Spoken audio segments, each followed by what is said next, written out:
Hi, Noel. Good afternoon. Welcome.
Testing. Can anybody hear me? Yeah. Thank you.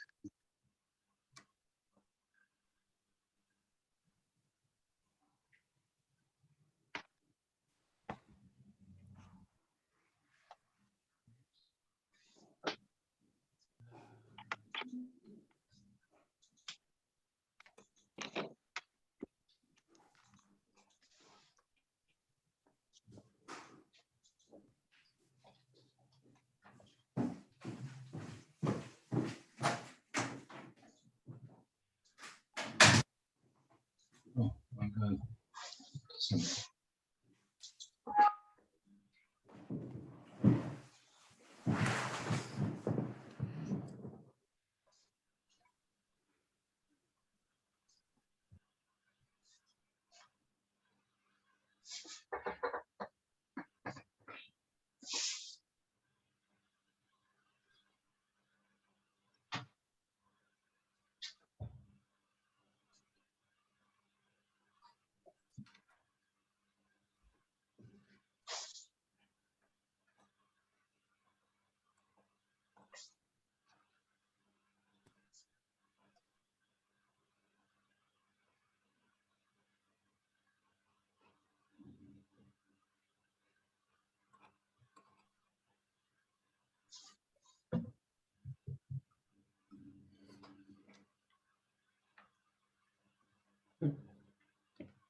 Delete the right one. We'd be going back around that.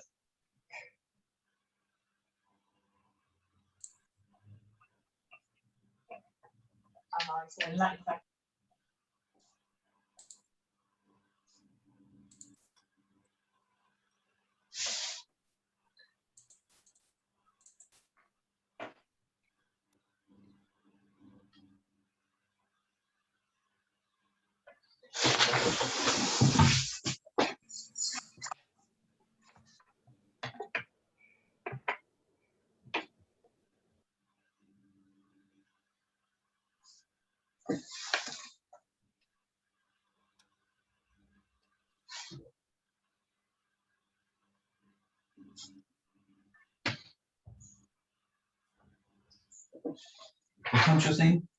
One, I think. Have you had your lunch? Oh yeah, that's fine. I'll have it there. Sure. Yeah.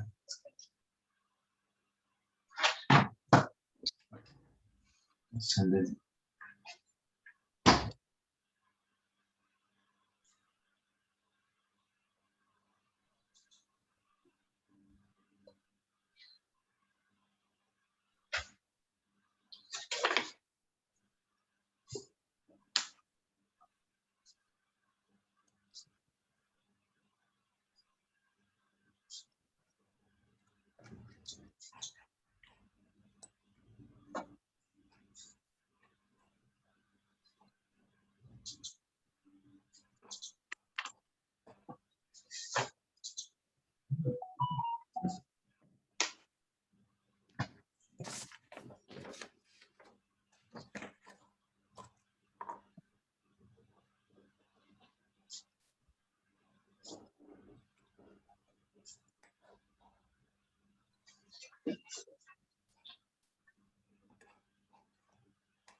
So, good afternoon all.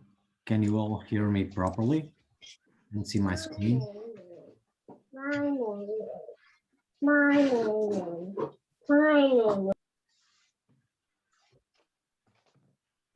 Can you please just text or something here for the chat to tell me if you can hear me properly and see my screen? Look for this course, and I'm like, I'll give it 10 minutes if it's I'm leaving.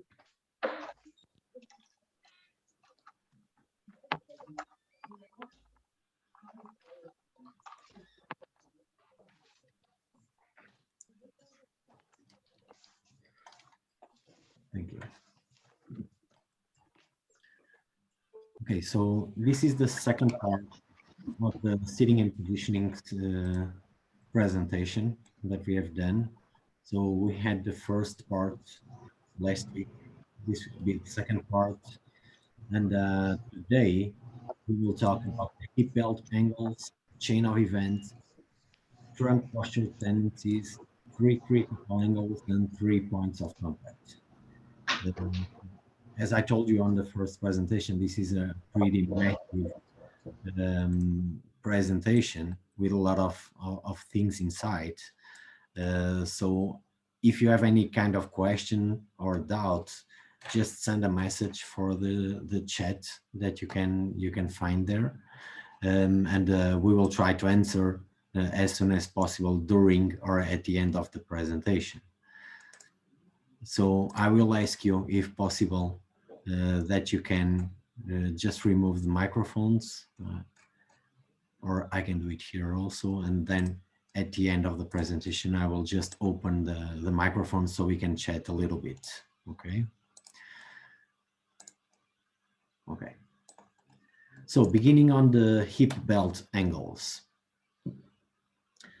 So here we are presenting a belly belt 0 degrees. I cannot say that this is a wrong way of applying a belt. We don't advise it, to be honest. But that doesn't mean that you cannot find an exception of a client in need of a belt mounted with 0 degrees or a belly belt.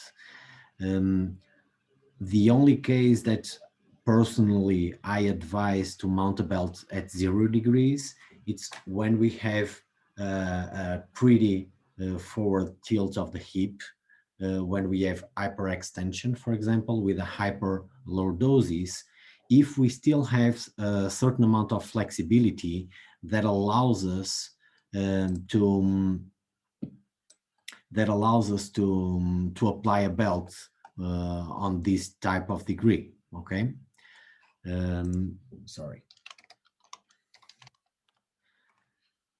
So the point here is, should we mount or not 0 degrees belt? Well, usually we don't advise. On that exception, we can mount it. But you need always to make sure that you apply it on a way that it's not making pressure on the belly of the user. Once that we know that the pressure will probably cause not only discomfort, but probably later on even problems with the digestive system and so on. So 0 degrees belt, it's not a very appropriate way of mounting the belts. So it allows the retroversion of the hip, so they can rotate, client can rotate the hip under the belt if they are allowed to. So this is probably one of the main reasons that we don't advise to mount it. And the only exception will be the hyperlordosis if we still have certain amount of flexibility of the hip joint. Then we go for the 45 degrees. Well, it's pretty common to see this type of degree on a belt, and this is probably the degree that I can see more when I'm going to different countries, because it's pretty easy for a company like mine to assemble a belt on the joint of the back support with a cushion, because we have more placements for the hardware right on that joint. And probably all the suppliers mount it on 45 just because it's easier. It's an easy set of mounting the 45 belts. As you can see there on the draw, you have a red dot on the head of the trochanter. The red dot means that that's the rotation point of the hip on the joints. And so everything that we have on the back of that point allows the hip to rotate, everything. Okay, so a 45 belt degree will allow also the rotation of the hip, so the client can go under the belts and obviously having problems later on. So we also don't advise the belt mounted at 45 degrees. Okay, so then we are going for the 60 and 70 degrees.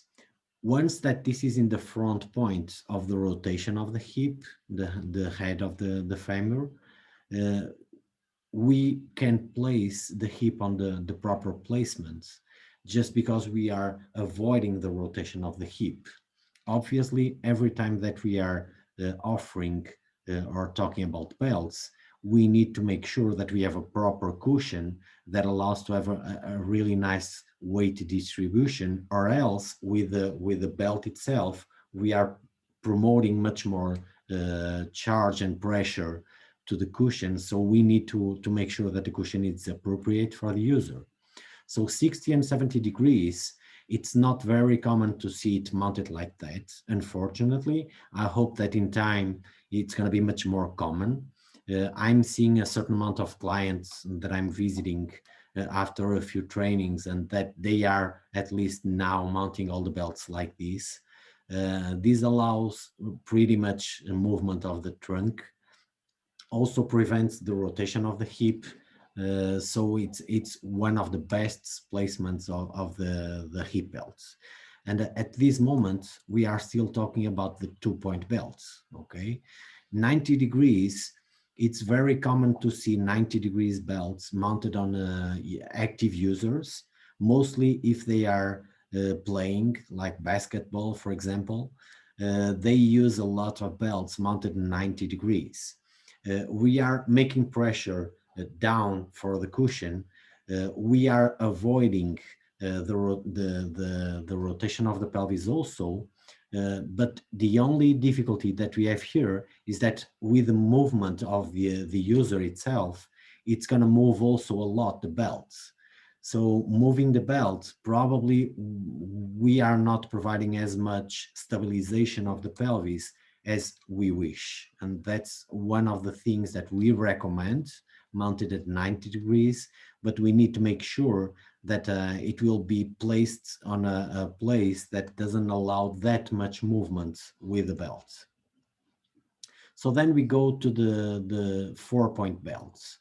4-point belts, they are, in my opinion, not very well used and or misused, just because people don't understand a lot how they should mount the belt itself. Usually a 4-point belt has the primary stripe. That's the one that we have attached the button to release or to lock the belt. And then we will have some secondary stripes. The secondary stripes, usually they are thinner than the main ones. And why is that? Because they are not for sitting and positioning.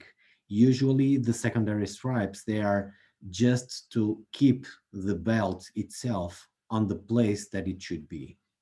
So usually when I'm using a 4-point belt, I'm using it for clients who has, for example, rotation and obliquity. If I have an obliquity with a rotation and I still have a certain amount of flexibility that I can make an alignment of the hip, for example, I will mount a 4-point belt, but then I will mount it asymmetrically, okay? And how is that? So if we have different forces of the hip, like an obliquity and then a rotation, so one of the sides usually it's easy to keep on the proper placement. The other side, I will need to make pressure to the back and then down to align properly the hip. So that means that the side that I have the obliquity and the rotation, I will have a different direction of the strength of my hand when I'm doing the assessment than the other side. So if I'm applying different forces, so then I need to apply the belt itself on a different way also. So it's pretty common to mount it like you can see on the draw. The primary stripes are mounted 90 degrees, and then we will have the secondary stripes mounted 45. This allows a lot of movement of the trunk. It doesn't allow the rotation of the hip, so it's a pretty nice setup for a 4-point belt.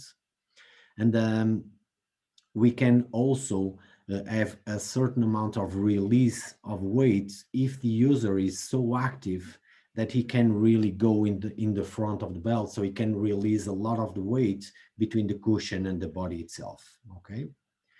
So if I mount it exactly on the opposite way, so the primary stripes at 45, and then I'm locking at with the secondary at 90 degrees, so this is the proper way of locking the pelvis strongly. Okay, if I have a need to lock the pelvis on a certain place, so this is probably the best way of achieving that. Okay, so other way of using as a belly belt, instead of using a 2-point belt when we have the hyperextension with an hyperlordosis, for example, and still a certain amount of flexibility, so then we can mount a belly belt like 0 degrees with the secondary stripes at 90 degrees. Only for that type of pathology or exception, okay, when we have hyperlordosis, still with a certain amount of flexibility. So when I was talking about mounted 4-point belts asymmetrically, so this is exactly how can I explain that we should mount. So when we have an obliquity and a rotation, so forces will be different on one side of the hip than the other side. And for that reason, once that we know that to make the alignment of the rotation and the hip, we should do forces 45 degrees and then 90 degrees, so going down to remove not only the rotation but also the obliquity. So then we need to assemble one of the sides of the belts differently than the other one. And how can we do it? So it's quite easy. On the side that I have the obliquity and the rotation, I will apply the primary stripe of the 4-point belts at 45 degrees. So I'm removing the rotation and then going down 45 degrees, I'm removing also the obliquity, okay? So the other side, I know that I don't need to apply that amount of force to keep it on the place. So knowing that the 60 degrees should be the proper angle to prevent the rotation of the hip, so the other side, I will mount it at 60 degrees. So in front of the rotation point of the hip. And then I have the secondary stripes, okay? So having the secondary stripes, on the side that I have the rotation and the obliquity, I will mount it at 60 degrees. So I'm locking the belt, the primary stripe, on the place that doesn't allow movement of the belt itself. On the other side, I will do exactly the opposite. So I will invert inside the belt the secondary stripe and mount it at 45 degrees, okay? Once again, the secondary stripes, they are not meant for seating and positioning. They are meant to lock the belt and prevent the movement of the belt itself, okay? So different strengths with the hands when we are doing the assessments means different directions of the belt itself. So this is probably not as aesthetic as you are used to see, because you will bend a little bit the belt in order to have different angles. But to be honest, the belt itself, it's not to be pretty much pretty. It's going to be useful just because we need the function itself to help us to have the hip on the proper placement. So when we have obliquity and rotation, obviously we advise the 4-point belts and mounted asymmetrically, okay? So the leg harness. Leg harness, we have this type of belts to allow us not only to make the alignment of the legs, but also to help us promoting external rotation of the leg when we have internal rotation and we are joining our knees on the center. So usually we apply the belt under the leg, we go outside, and then we apply the strength with the hand to promote the external rotation, and we fix the belt. Usually we can use it close to the knee, but depending on the way that we apply the belts, we can promote more rotation or less rotation of the leg itself. So if I mount the belt, as you can see on the second picture, so I'm getting more area of the belt on the leg. So I can promote more external rotation with the belt itself. Obviously, this is only for the rotation. So if you look to the hip itself, it might be pretty unstable, okay? So that's why we also recommend, when you are using the leg harness, to combine it with a hip belt. So the hip belt will stabilize properly the belt, the hip, and then we will have the leg harness to help us out promoting the external rotation of the leg, okay? So then we go for the chain of events. On the chain of events, we need to think that one thing leads to another. And when we are talking about seating and positioning, most of the times bad positioning leads us to a lot of different problems, okay? So when we are looking for a posterior pelvic tilt, for example, if something is allowed to occur in combination with sacral seating, we will have risk of rupture. Kyphosis, rib cage presses the diagram. So if we don't do anything to prevent the posterior pelvic tilt, all of this might be happening. Limited excursion, difficulty breathing, it happens a lot, a decreased lung function and cough efficacy, effects on the heart, increased compression. We can see exactly the same on the scoliosis, compresses internal organs, compresses the stomach, and then we have related problems with appetite, poor nutrition intake, etc., and can promote reflux also. Okay, compressed intestines and obviously decreased digestive function. Chronic constipation, discomfort, dependence on drugs for the intestine. So all of these are related to the posterior pelvic tilt, and unfortunately this is probably the most common bad posture that we find on the field.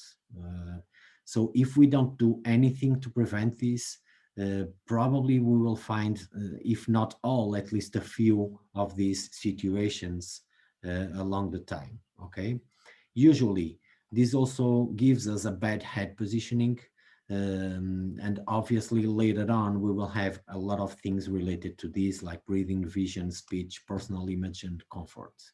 So it's all related, and we need to prevent this on any way. Okay, when we are looking for posterior pelvic tilts, how can we prevent this? How can we fight that?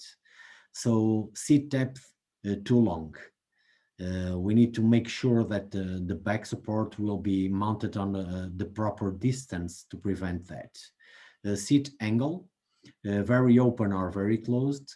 So make sure when you apply the back support, or if the primary support allows us to do a certain amount of recline. I don't like a lot recline. I prefer tilt, obviously. I'm not totally against recline. I just think that if you find the proper angle for the back support and you are able to fix that angle and use tilt, it's going to be pretty much better. Okay, so seat angle, very open or very closed, it's one of the things that we can also work with to prevent the posterior pelvic tilts. So seat contour, too deep, and back seat angle closed. Okay, so we need to make sure also that the cushion that we select will be the proper one to help us out stabilizing properly the hip to prevent the rotation itself, obviously combined with belts, to make sure that we don't have that type of posture. So a lot of things like very high foot support or low can also lead us to that. So try to prevent it. The height from the ground to the seat, fabric seat, obviously if you have fabric seat, after a certain amount of time you will have some bended fabric seat. So apply something, a cushion with a solid base will be probably the best choice. Very low back support also help us out to have this bad posture. So make sure that you select the proper height also of the back support, or that you can mount it on the place, on the correct placement on the base. Okay, so those are some of the points that we have to prevent having those type of problems. Probably we will have more. If you have any type of idea or new idea, and how can we also help preventing this bad posture, just send a text or a message. We are pretty open to have some inputs and put this presentation even with more knowledge. So chain of events causing anterior pelvic tilts. So for the anterior pelvic tilts, this is what happens if we don't do nothing. Hyperlordosis, lack of trunk support, fixing to stay upright, fatigue, compressed muscle contractors, decreased use of the upper limb by retraction, shoulder retraction, neck muscle tightness for hyperextension, poor head positioning and effects on swallowing later on. Those are the most common ones. It doesn't mean that we don't have any more, but those are the main ones that we have here. I have here something saying that backrest cross bar can influence the positioning of the backrest. Yes, it is true. It is really true that. So it's one of the things probably that we can add here on the presentation, because it's pretty much once something more to help us to prevent the bad posture. Thank you, Luke, for that. So then how can we fight the anterior pelvic tilts?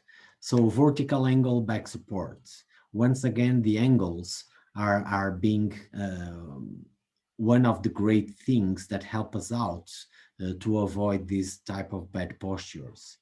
Anterior femoral angles, knees lower than hips. So when we are looking for the anterior femoral angles, we need to combine that with the foot supports, with the angle of tilt that we have here. We will talk about the 3 critical angles, and they will have a high importance to prevent this type of postures.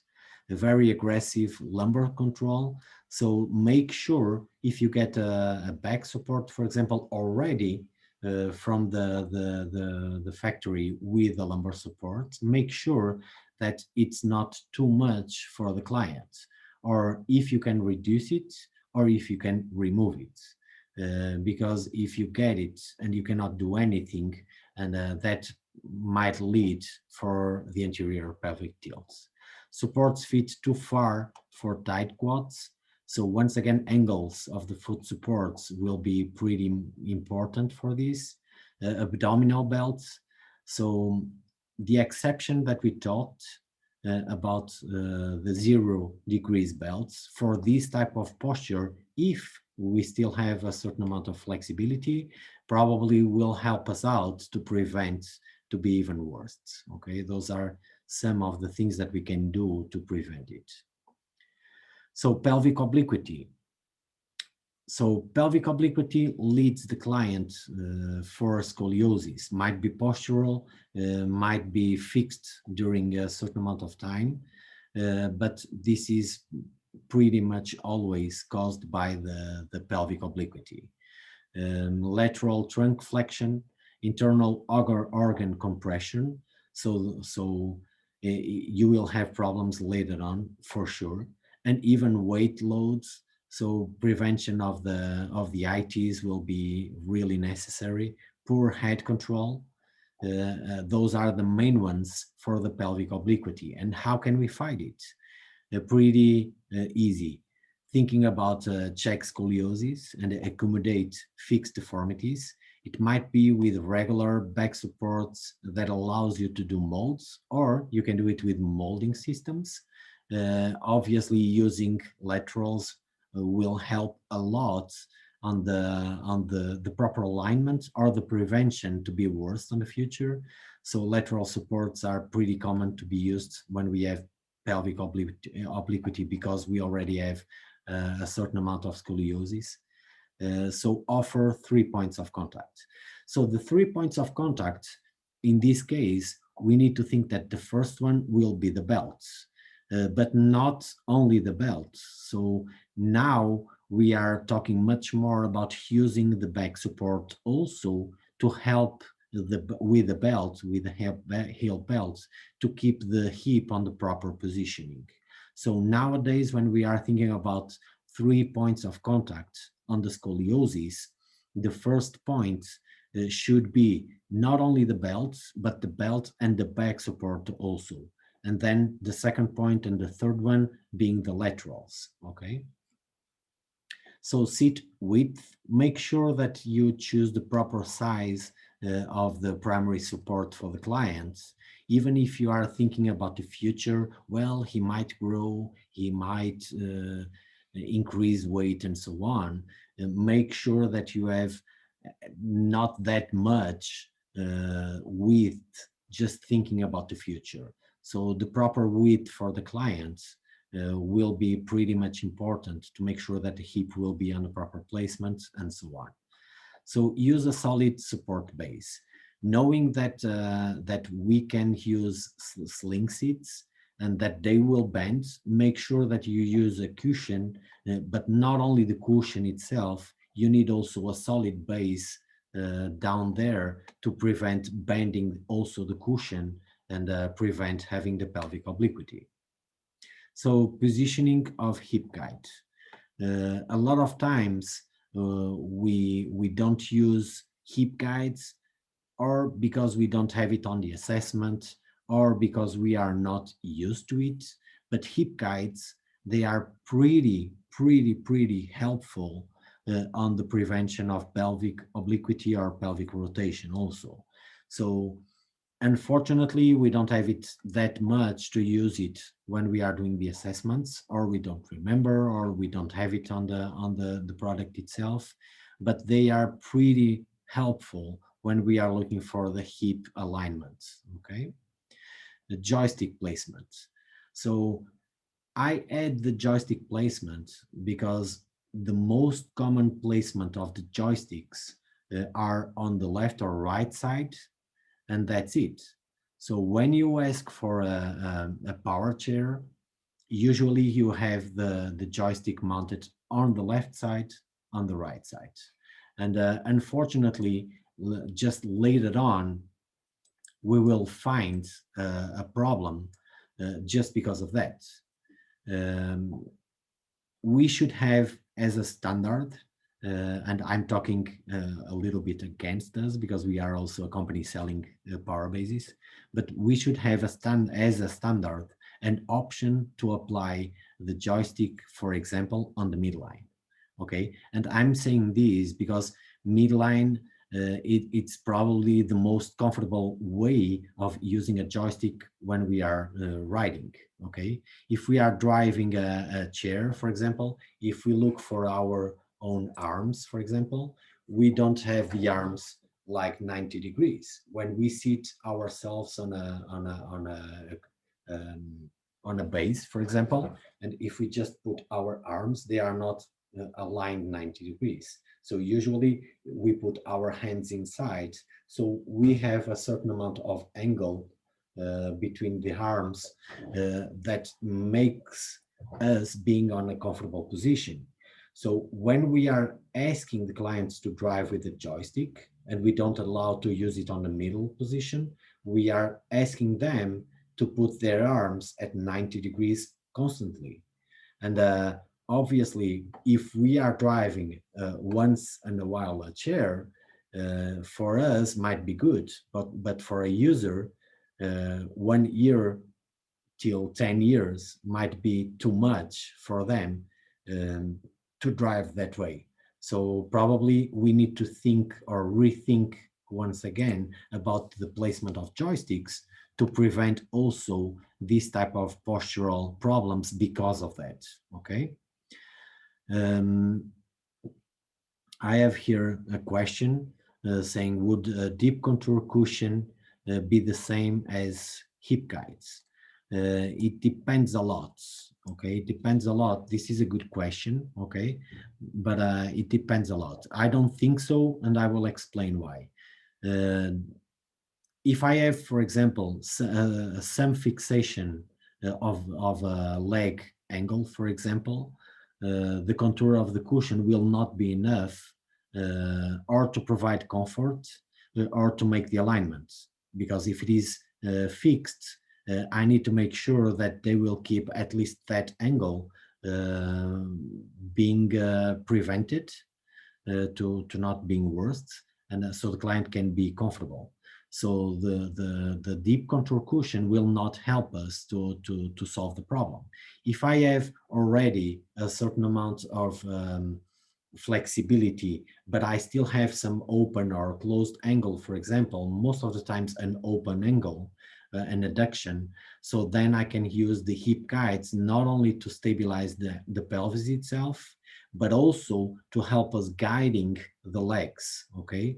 So hip guides will be much more adjustable than the cushion itself, okay? So that's why I think that a deep contour cushion, it's pretty comfortable and good for a certain amount of pathologies, but the hip guides are pretty important for some other ones, okay? I hope that this answers the question. So then we go for the trunk posture tendencies. So the first one that we will talk will be the thoracic kyphosis, because it's related to the most common bad posture that we have here. So back support does not support the column. Back support does not support the PSIS, the posterior iliac crest. So once again, being the support important to make sure that the alignment of the hip will be the proper one. Usually, we also have the kyphosis if the back support is too vertical or too low. If it is too low, also allows us to have this bad posture. Lack of lateral support, also the angle. If the back support is too open, immediately with gravity, we will have a hip rotation and obviously a kyphosis. And those are the most common ones. As you can see there, this is one of the examples of the assessments that I did. A lot of things are happening with this chair, this manual chair. So you can see the angle of the foot plates, it's too forward. You can see the angle between the back supports and the seat, it's too open. You can see the depth of the primary support, it's too big. So a lot of things, of bad things, was happening with these clients. Then we go to the superior thoracic kyphosis. So a lot of times it happens if we have a back support too low, arm supports too low, poorly configured wheels for manual propulsion, back support that does not support the column, the head support, it's mounted far forward of the seat. Those are the most common ones. As you can see there, the example, another client of mine, one of the main reasons that she was having this posture, it was the propulsion itself. She was trying to propel the chair and it was too long for her.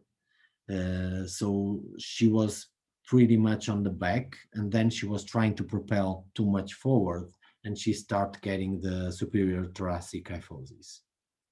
Then we look for the scoliosis, back support that does not support the column. If the back support does not support the PSIS, once again, looking for the hip, obviously, everything is connected always. Back support with little lateral support. So here we can talk of lateral supports or having a deep contour, for example, shape of the back support itself might help or even prevent it. The seat does not provide pelvic stability. The chair does not provide a solid base of support. Arm supports mounted too high, low, or too long. Insufficient head support and inappropriate joystick location, once again. So the product itself, as you can see there, that type of scoliosis, we cannot do an alignment. It's fixed.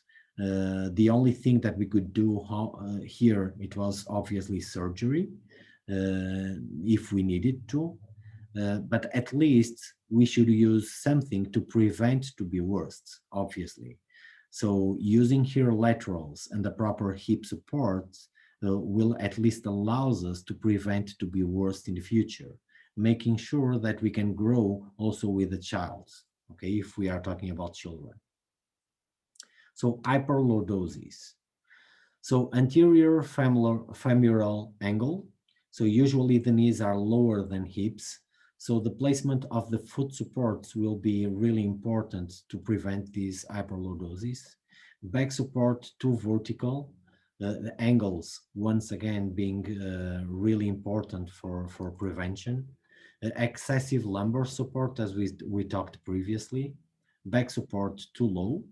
Posterior pelvic support too high, inadequate orientation of the system in space, too direct. What am I trying to say with this? I have a few clients that they are using a certain amount of products, too much, doing much more that we think we should do. So once in a while, we think that we are trying to make a proper alignment, but actually, unfortunately, the client will start fighting against the product itself. So we try once again to get to the client, and later on, he will try once again to fight against the product.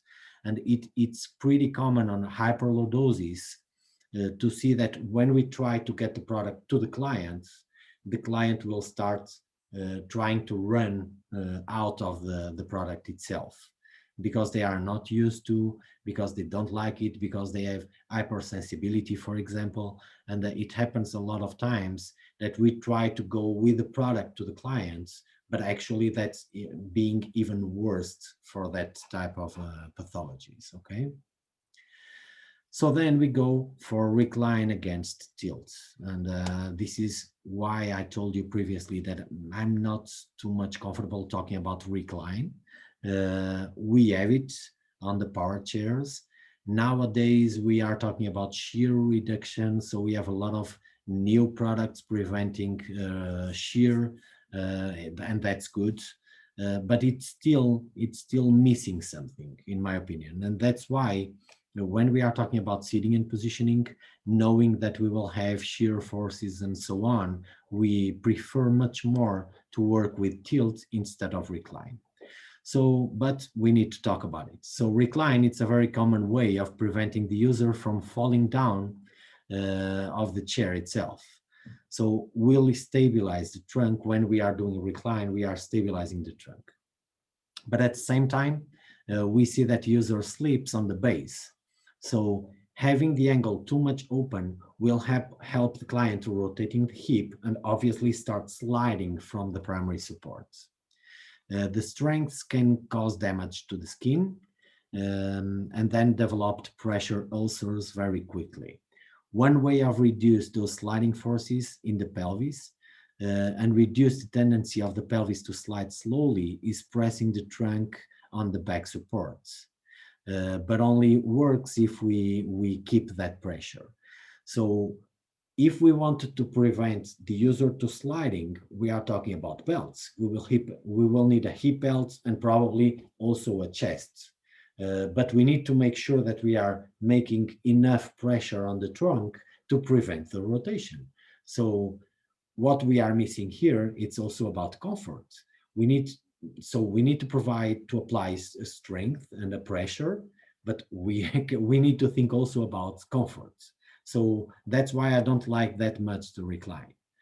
So another way is to slide over the seat, okay? So the tilt, we transfer the center of gravity from the body. So we are keeping the same angle and we are just transferring the center of gravity. So we are preventing the trunk from moving forward and at the same time not sliding the pelvis because we are not moving the angle also. So the angle between the back and the base, it's the same. So we do not create stresses of sliding. Then we stick with the trunk perfectly supported on the back with the pelvis stabilized in the seat. So that's what we are looking for. And we have eliminated or reduced extension pattern. And yet we are increasing weight distribution, increasing the protection against pressure ulcers. So when you look on these pictures, this is an easy way of thinking about recline. So we are just opening the back, so the angle will be increased. And when we are looking for tilts, so with the tilt, we are keeping the same angle that we have. We are just transferring the gravity, okay? So when we add a client to the primary supports, here you can see what happens when we apply products like laterals or head supports. So when we do the recline, as you can see there, we will have, first of all, shear. So shear with moisture and temperature, it's one of the three main factors for pressure ulcers. So first thing that we are having here with the recline, it's going to be shear. Even with the new power shear reduction, it's not 100% doable. So we still have a really small, but we still have a little bit of shear between the cushion and the patients. And when we are looking for the back supports or everything that we apply there, like laterals or head supports or belts, everything will be displaced just because we have the shear, and then all the placements of the products that we apply there will not be on the proper placement.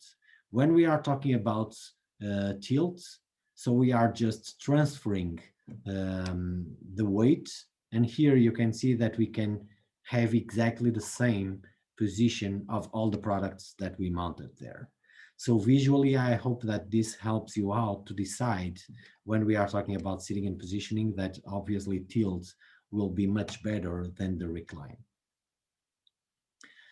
So what are the postures that most affect the position of the trunk? Here I'm showing only 4.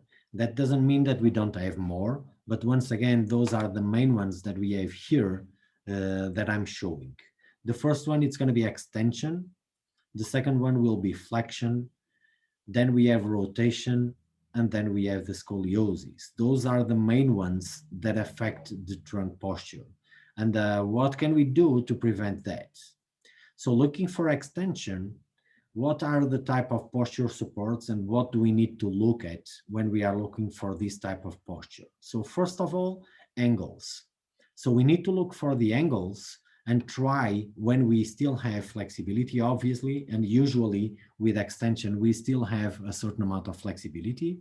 So first of all, look for the angles, the hip angle, the knee angle, the ankle angle, because those ones, if we are allowed to cut them, then we can control the extension itself. Okay, so then look for stabilization. Usually when we look, after we look for the angles, we will start to stabilize the pelvis and so on. So look for stabilization for the hip, for the legs, for the feet. Okay, and only then look for the trunk. So on the extension, first of all, we are looking for the hip and the legs and the feet, and only then we are considering the trunk itself. So 2-point pelvic belts, it's advised, but depending on the tone, obviously. So low tone, we can advise a 2-point pelvic belt. High tone, if it is too much extension, obviously we will need to recommend the 4-point pelvic belt. So the mounting of the belt on this case, once that we don't have obliquity and rotation, at least that we are aware of, we will advise it to mount it like 40 degrees with the secondary 90 to lock it, or 90 degrees with the secondary 45 just to remove the extension itself. Then superior foot supports. It's really important to control an extension and to control the trunk to look first for the hip and then the feet. So using something to stabilize the foot will help a lot the user itself. Obviously, we recommend some foot supports that allows you also to play with the angle. So if you are allowed to cut a little bit the angle, probably the tone will be really highly reduced. Then for the trunk, the one that we advise, we have a pretty big line of products, but we advise the posture support flexible. Why flexible? We have the standard one, but the standard one, it's when you need to apply much more pressure to control the trunk. Here, we need to stabilize the trunk, but knowing that the client will try to extend. And obviously, we don't want to compromise also the rib cage, because we want also to have movements that facilitates breathing and so on.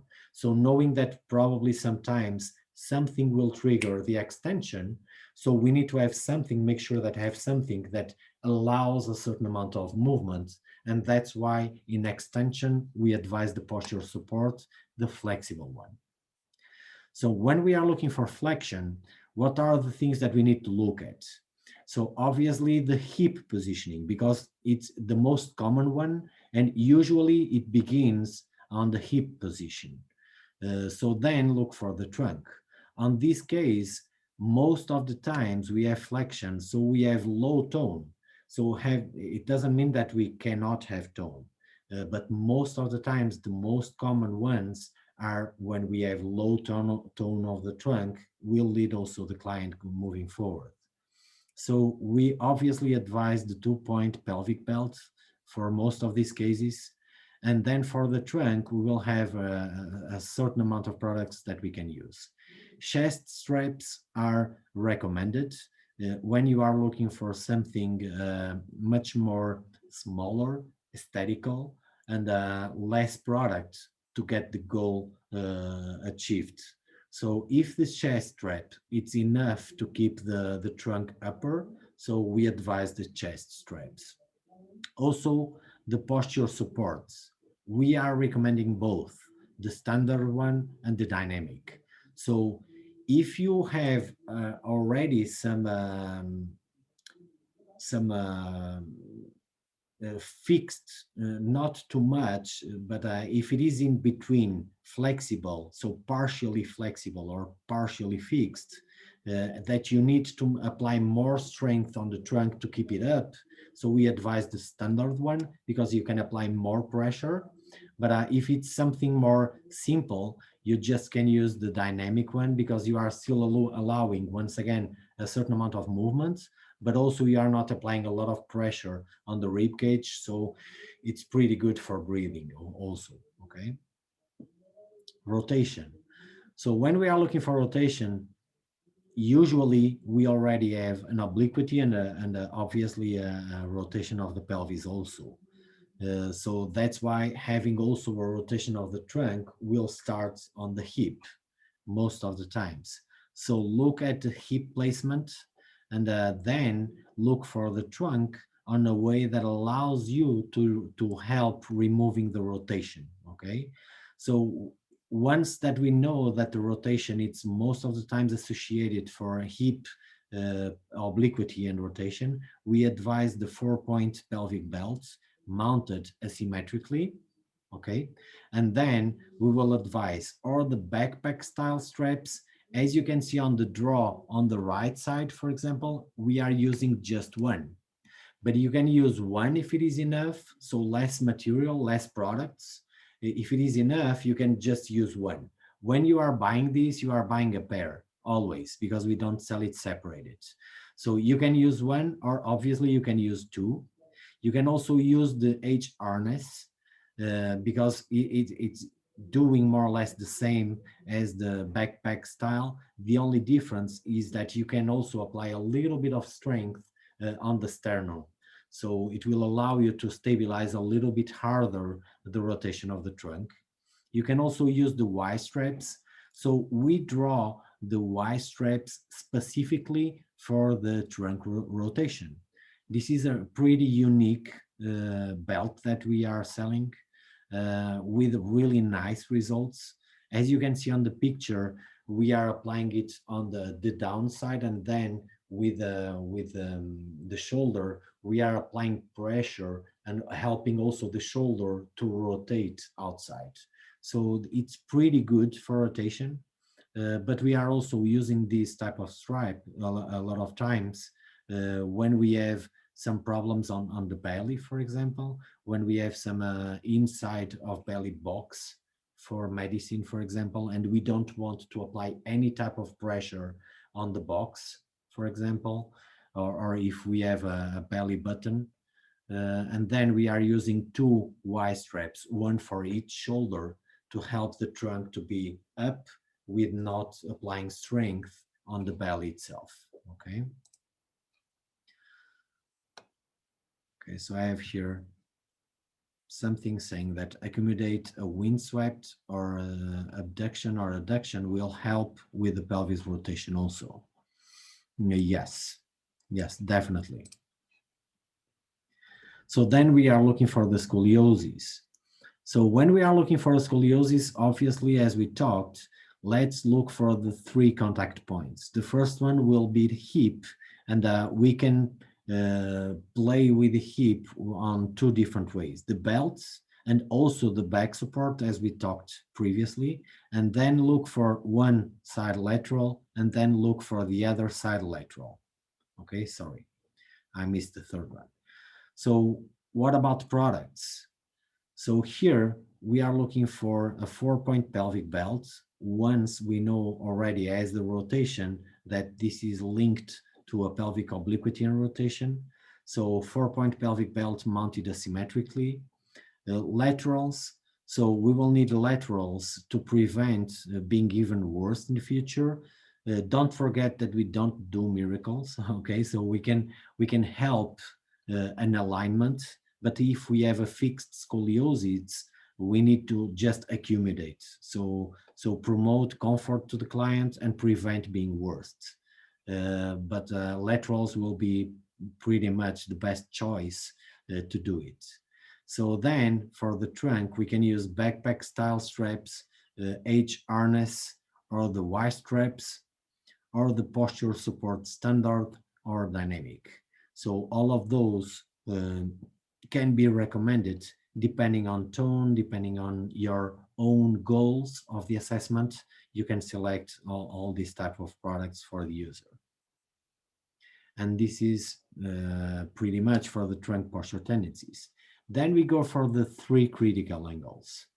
So on the 3 critical angles, we need to look for the primary support, obviously. So the first one that we look, it's going to be the back supports. So this angle, it's really one of the main ones to prevent most of the bad postures that we have here. So make sure when you are selecting a chair, manual, power, whatever, that you are allowed to get the proper angle from the beginning, or that you can adjust the angle if you have the need to, because it's pretty much important.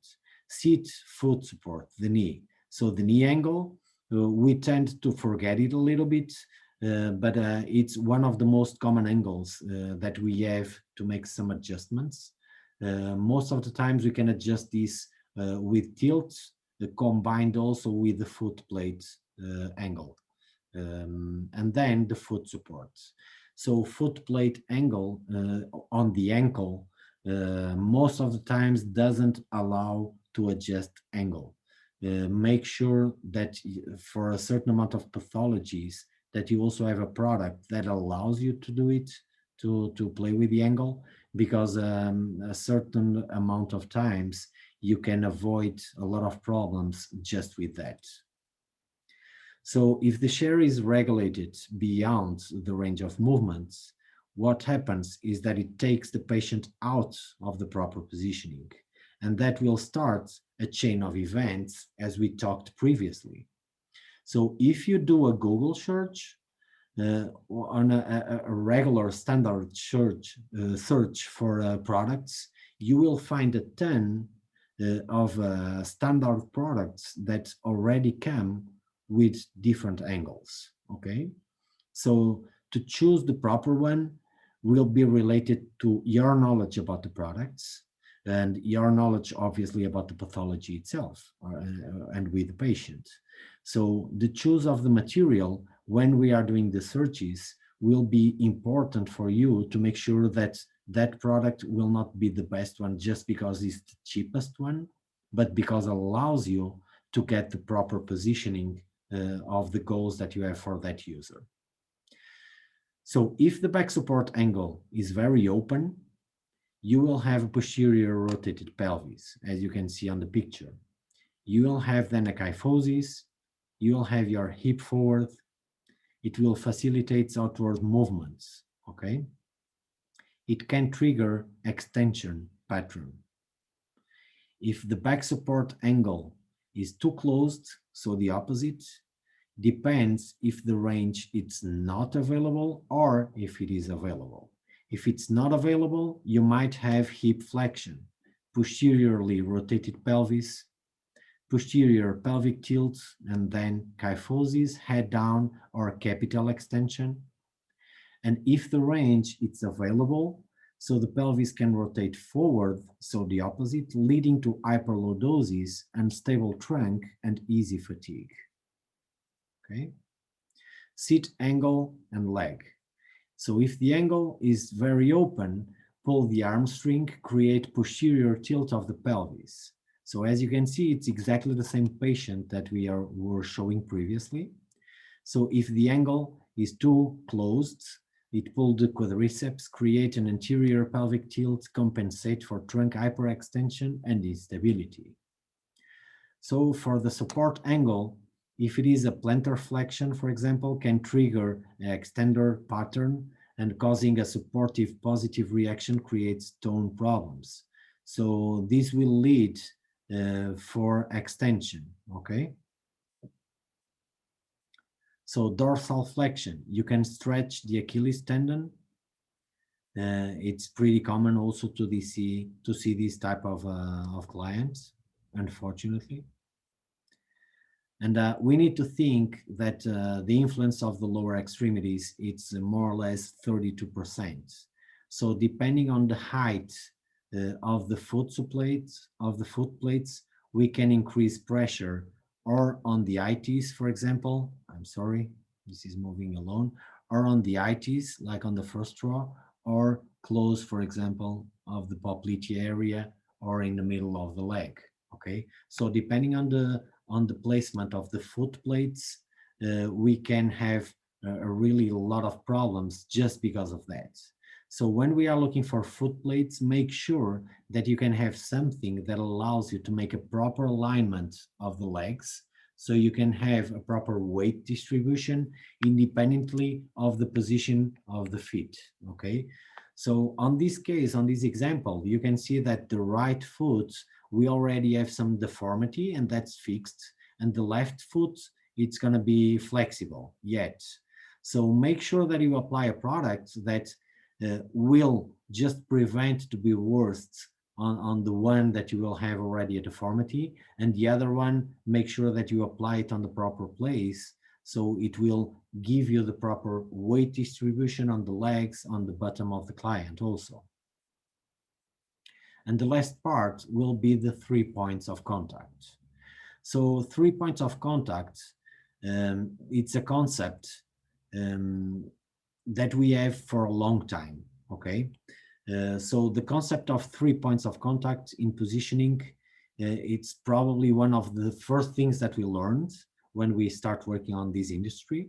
But usually we only think about it on the trunk. And we need to think on a much more common way for different body segments. So the fact is that the position of all types of curves must be based exactly on the same principle of 3 points of contact.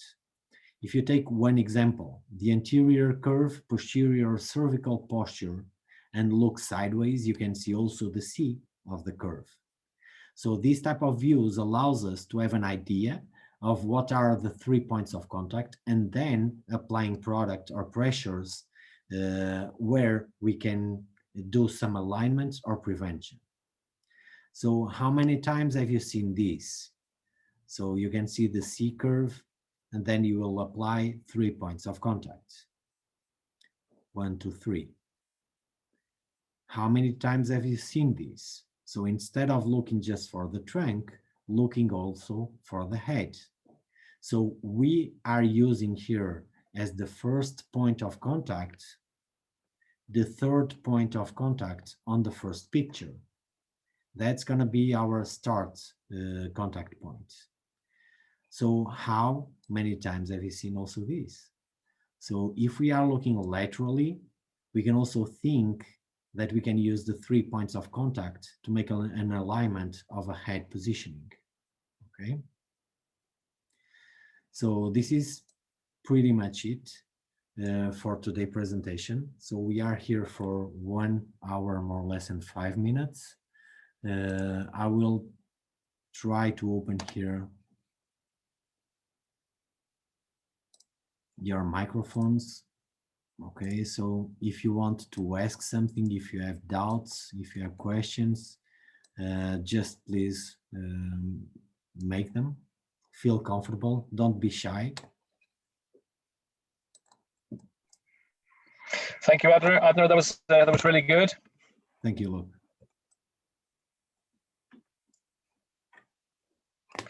We have, obviously it doesn't really apply to the people who are on here today, but we've been having a lot of queries about all the series with yourself, Adner, about the recording and when can we get links. So yes, we're going to wait until the final program there with Adner, and we are going to then send out an email to everybody that's on the mailing list with all of the links to download and to view all of the sessions that we've we've had.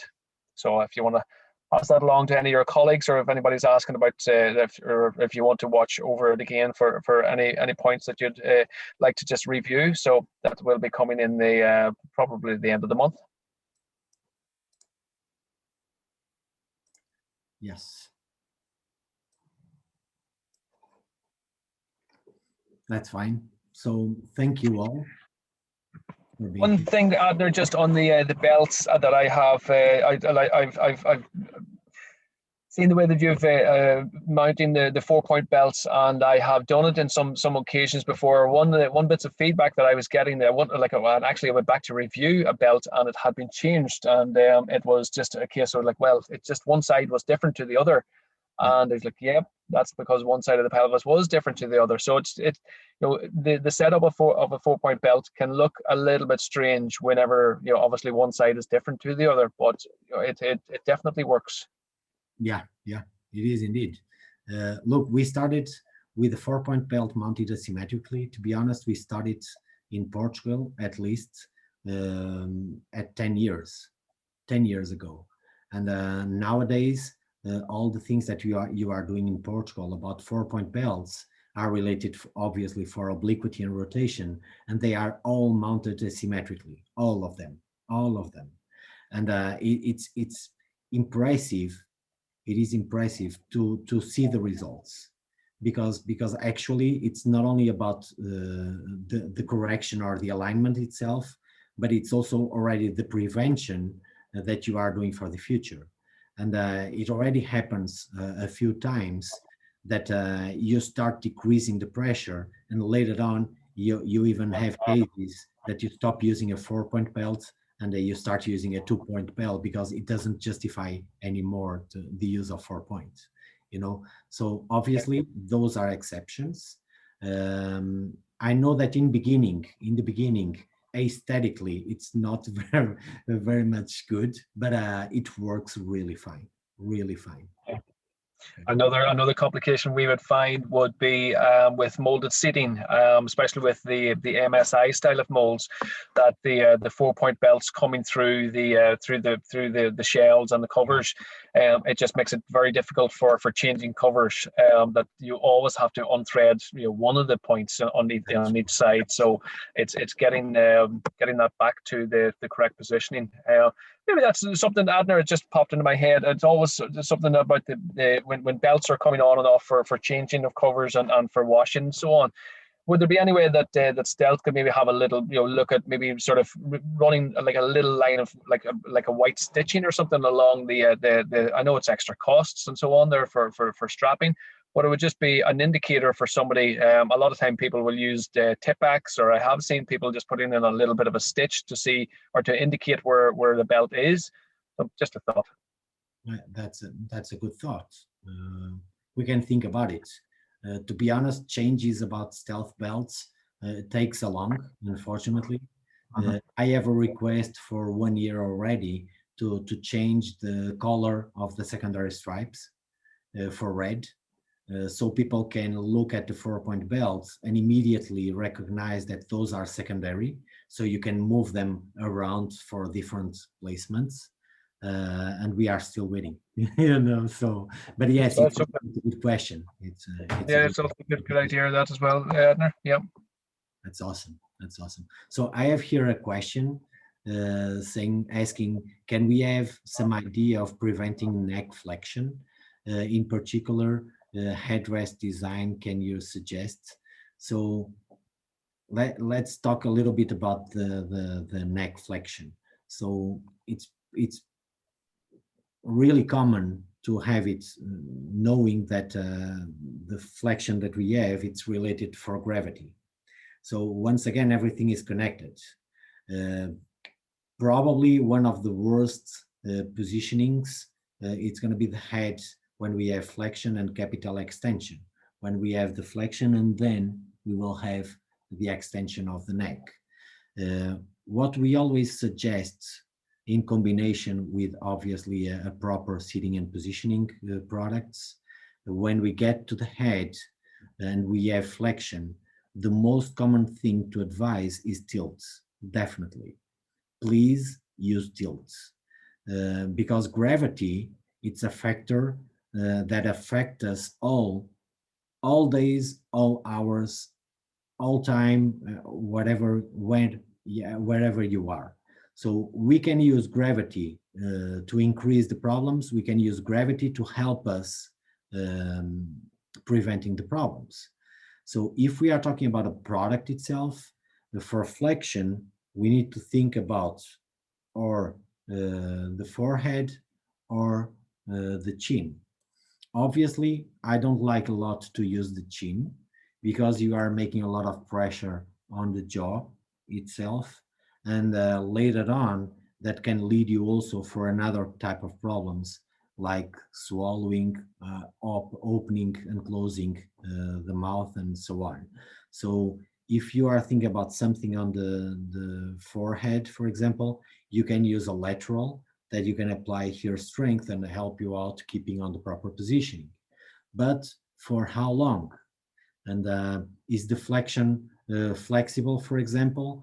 Because if it is flexible, probably the tilt will be the best choice to keep you on another type of positioning without having products just to fixate the head itself, okay? Okay, so I can see here, even when tilt, certain fixed flexion posture can't be corrected. Okay, so if you are already using tilts, and even then you have flexion, then you can have like the lateral to help you out getting there. The point here is, do you want to make an alignment or do you want to provide comfort? Because then you will apply enough strength to align, or you'll just keep it there to prevent being worse. So depending on the way, you can use like a comfort line that you are using the suboccipital with also the occipital, and then you will have a lateral with another extra cushion to keep you the head going back. So I truly believe that we will talk about that on the next presentation. We will talk about the head positioning. So it's pretty much, it's really challenging working with head, to be honest. But you will see some things that will probably help you out on the choose of the products, okay? I hope that this answers your question. I would also add there, Adner, that sleep systems can also help with the head positioning. So if somebody can, not always can either, that's if somebody can lie on their back, and if they have that poor positioning during the day, that we get gravity back on our side when we're in that supine position. So yeah, but usually you'll find that those clients that have that contracted position are usually on their sides. But if you can at all start trying to get people into a supine position. Yeah, that's true. So any other questions or doubts?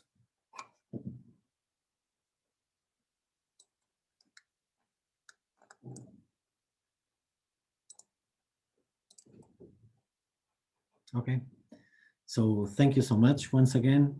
Have a great weekend. I know tomorrow it's going to be Friday, but it's almost there. So, so have an awesome weekend, and thank you so much for your attendance here. Okay, so see you next week. Thank you very much, Adner, and thank you everybody for joining us. And we'll hopefully see us all again soon.